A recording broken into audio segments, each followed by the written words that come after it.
sebenarnya hubungan lu dengan uang itu seperti apa sih? Apalagi lu sendiri adalah orang yang gue rasa cukup dekat ya, mempunyai hubungan. Bagaimana, pertanyaan gini, bagaimana sih hubungan sehat seseorang dengan uang? I think that's seseorang dengan uang. Masya Allah. Akhirnya sekarang ya, sudah sampai di titik dimana bahwa oke, lu pengen happy, termasuk lu pengen sehat, lu pengen tenang, lu pengen bahagia. Yang gue tahu, manusia tuh sebetulnya nggak bisa apa-apa, tapi yang pasti yang ada yang ditolong Allah. Gue percayanya seperti itu. Okay. Maka lu pengen happy, pengen tenang, pengen bahagia, pengen sehat, pengen ngapain itu pun itu semua, tapi dengan cara yang penentu kebahagiaan itu, yaitu Allah. Nggak suka, ya lu ibarat kalau pengen kuliah nih, kamu kalau pengen lulus syaratnya ini ya, skripsi dan lain-lain. Gue nggak mau cara itu. Gue pengen salto-salto di lapangan, gue pengen nyebur ke kolam. Terus dia udah bangkit dari kolam, kok gue belum bahagia ya? Dari awal kan udah gue kasih tahu cara untuk lulus tuh begini, gitu. Jadi ketika akhirnya lu pengen kejar itu semua, karena gue berkesimpulan, ya orang kayaknya nyari itulah di dunia. Ngapain ngumpulin duit banyak-banyak, ngapain orang pakai narkoba, ngapain orang lain-lain, karena pengen tenang, pengen happy. Dan ketika akhirnya itu yang pengen dikejar, ya udah. Kalau di dalam Islam yang gue tahu, akhirnya definisi nikmatnya yang berubah kok. Jadi dulu itu nikmat bagi orang kebanyakan adalah ketika keinginannya terkabul. Pengen punya rumah dapat rumah, pengen punya pasangan dapat pasangan. Tapi nanti ada satu titik di mana bahwa kami berkesimpulan bahwa nikmat itu adalah apapun yang membuat kita tambah dekat sama Allah. Gue percaya kayak gitu. Karena dan itu bahkan mindset yang bikin lu gak pernah rugi sama sekali. Karena kalau misalnya lu kerja demi duit, lu gak digaji, gaji lu telat, lu bete. Tapi terus akhirnya menjawab pertanyaan kenapa sih orang terus buat apa manusia itu ikhtiar? Padahal yang nentuin kan semuanya Tuhan lu katanya. Dokter misalkan, ini ada pasien nih. Pasien ini gak sakit kanker yang paling parah. Kalau kata dokternya begini, ini gua nggak nyentuh sekalipun, kata Tuhannya sembuh. Atau dibalik, ini pasien cuma sakit panu kok, dokternya 1000 orang, semua berusaha ngobatin, tapi kata yang punya manusia ini nggak sembuh. Maka si dokter ditanya, terus dokter ngapain tengah malam ditelepon ke UGD masih mau datang? Kan yang nyembuhin bukan dokter. Buat apa sih manusia berikhtiar? Gue nyampe di satu kesimpulan bahwa manusia berikhtiar untuk jadi amal soleh. Apa itu maksudnya amal soleh? Ketika akhirnya kita ngelakuin amal soleh, Allah suka dengan amalan tersebut, Allah ridho dengan amalan tersebut, udah cukup itu doang. That's good. Karena ketika akhirnya itu yang udah dilakuin, kalau lu udah bantuin orang terus malah jahat orangnya, ya nggak apa-apa kan, yang rugi dia yang jahat. Dalam Islam kalau dia zolim ke kita, maka dia sama aja kayak transfer pahalanya ke kita, pahala dia habis, dosa kita diangkut sama dia. Tapi kan kesel, udah bantuin orang dia malah jahat. Ya nggak apa-apa tuh, meninggal nggak ditanya kelakuan orang, ditanya kelakuan masing-masing. Tenang. Tapi kan dia udah kita bantuin dia malah jahat. Ya kita ngelakuin kebaikan kan bukan supaya dia suka, tapi biar Allah suka. Jadi ketika akhirnya ada orang dengan takut ngerasa bersalah tadi dengan uangnya banyak jadi nggak mau yang macam-macam. Di dalam Islam ada yang hidup sesederhana mungkin, tapi ada juga yang hidup dia tetap ulama, orang soleh tapi tetap kaya. Tapi persamaan di antara mereka adalah yang paling mereka kejar adalah sama, Allah suka. Bagi mereka ketika dia nggak punya apa-apa, lebih mudah bagi dirinya untuk menjaga dirinya dekat dengan kecintaan Allah, makanya dia memilih miskin. Tapi kalau misalkan ternyata dia lebih mudah dekat sama Allah dengan cara berbagi, makanya dia memilih kaya.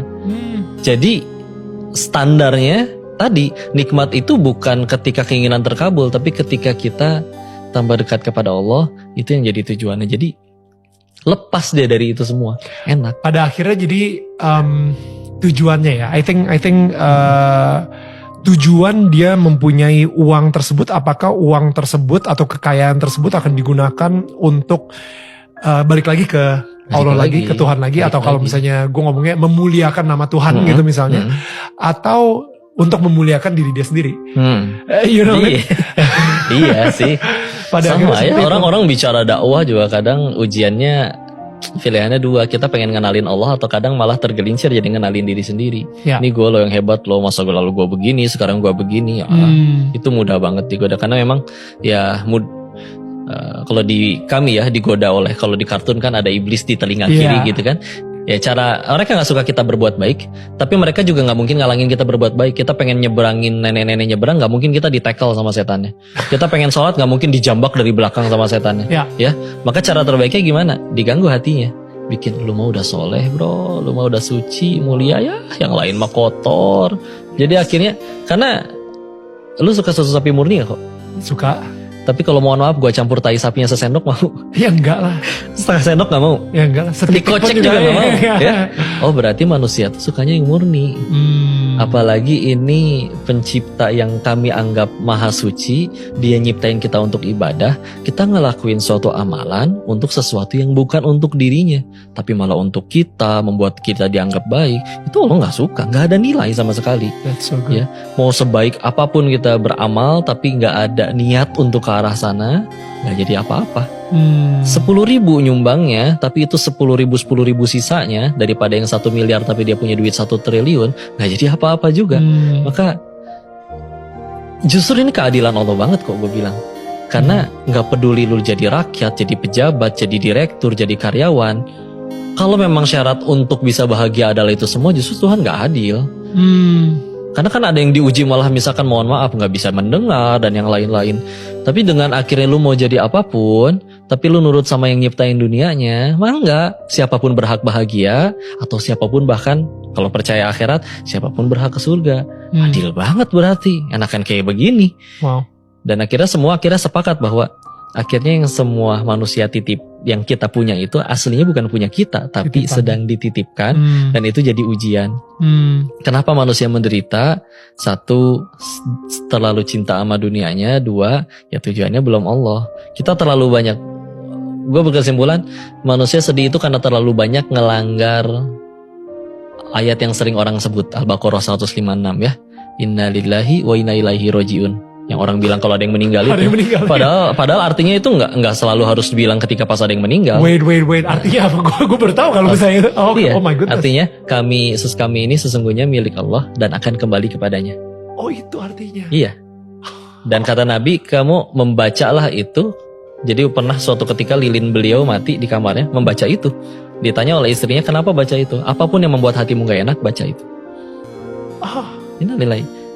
Tapi ayat itu benar-benar negasin bahwa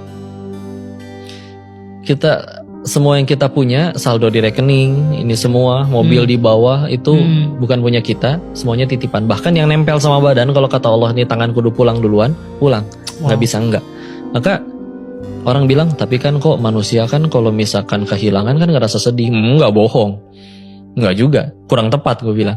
Karena gini contoh, kalau mobil lu hilang sedih nggak kok? Sedih lah. Sedih. Tapi kalau misalkan ada namanya Pak Burhan tinggalnya di desa Seragen, lu pokoknya nggak kenal, mobil dia hilang, lu sedih nggak? Enggak lah. Kenapa? 1 nggak kenal, 2 bukan punya gua. Iya. Jadi sebetulnya manusia sedih itu bukan kehilangan kok, tapi ketika kehilangan sesuatu yang dia akui sebagai miliknya. Padahal semuanya titipan, brother. Wow. Gini dah, gue titip handphone ya. Iya.